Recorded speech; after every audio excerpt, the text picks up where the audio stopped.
یعنی پلاتین کامل. الان میخوام نصفشو بزنم بنزم موتور خودم ببینم جواب میده، واقعا قدرت میبره بالا، شتاب میبره بالا. برای خودم خیلی سوال بود که این واقعا جواب میده نمیده. عشق کاکا سلام بچا، یه ویدیو براتون آوردم در مورد سرعت و قدرت و شتاب موتور. دیدی یه پلاتین شمع میبرن که مثلا اعتراض بهتر صورت بگیره، جرقه زنی بهتر بشه، شتابت بیشتر بشه. با هم میخوام تستش کنیم ببینیم واقعا جواب میده. آخرش هم نظر خودم بهتون میگم در موردی، ببینیم به درد بخوره یا نه. تا آخر ویدیو با من همراه باش. بچه اول بریم با شمع معمولی که خود موتور یه دور بزنیم. شمع معمولی که میخوام دور بزنیم دنسوه، همون شمع دنسوه، پلاتین کامله نبردیم ما. این همون اصل کاریه. بریم اول ببینیم این چقدر راه میره. نگاه یک بریم 1 2 برو بریم ببینیم چند میره کیلومتر داشته باشیم.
بود که دستش نزده بودیم، بریم اون شمع رو ببریم ببینیم چه جواب میده. میگن اگه این پلاتینو نصفشو بزنی احتراق بهتر انجام میشه، قدرت موتور میره بالا، شتاب موتور میره بالا. حالا من اومدم روی شمع انجیکای اصلی بچا تست بکنم براتون. ببینید اما 7 رنگی یعنی پلاتین کامل. الان میخوام نصفشو بزنم بنزم موتور خودم ببینم جواب میده، واقعا قدرت میبره بالا، شتاب میبره بالا. سرو بزنیم ببریمش.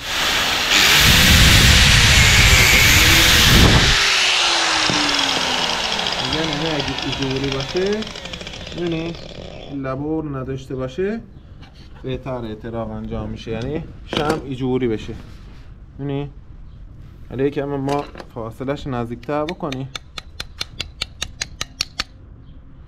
خب تقریبا دهنش الان خوبه.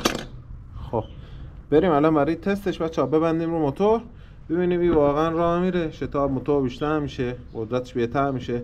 یه تستش کنیم رو موتور خودم. شمع خودمون رو باز کنیم، این شمع رو بندازیم ببینیم. برای خودم خیلی سوال بود که این واقعا جواب میده نمیده. سرش هم با جو باشه خرمایی، ببینی با خرمایی باشه. شمعو که لبش زدیم میذاریمش سر جاش. انجیکا ببندیمش کامل.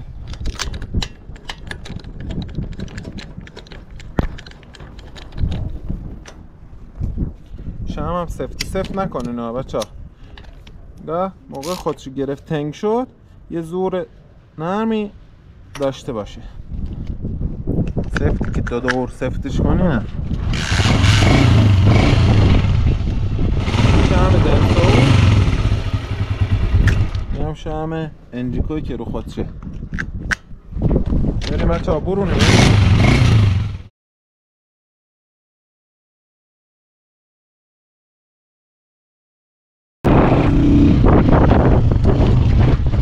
شمعو که نصفش زدیم ها، بریم برونیم.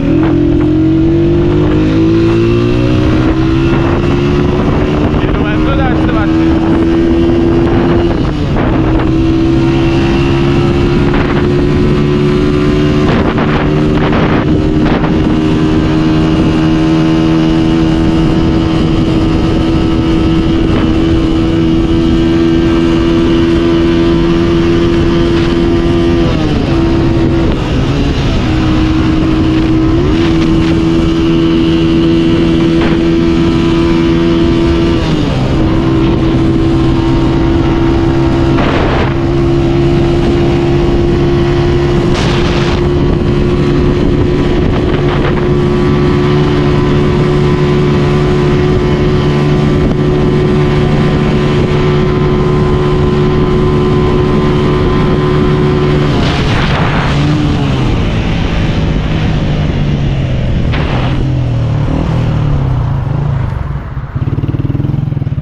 بچه‌ها به نظرتون فرق چیه؟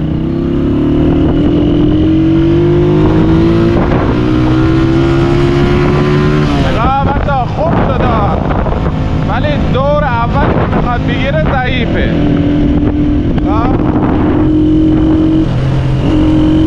خفه گاز میکاره یک کمی ولی تو رو خوبه.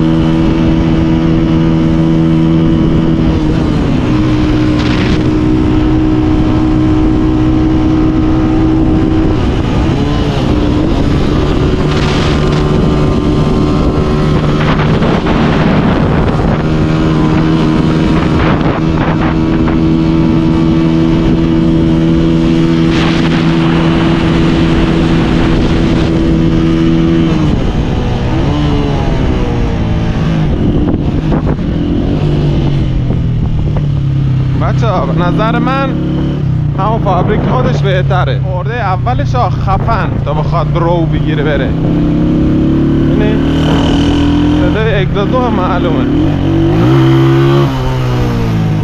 با معکوس ببری موتور رو. تو چند تا 80 تا 100 طرف ها؟ نظرتون کامنت کنین ببینیم تغییری که نکرد. من که میگم همون یعنی شم خوب بندازین بهتره تو بخواین کار کنین. تاثیر داره های که لبور میزنی، نمیگم تاثیر نداره ولی گاز اول یکم خفن. اولش که میخوای بری یکم بد میکنه با معکوس بری.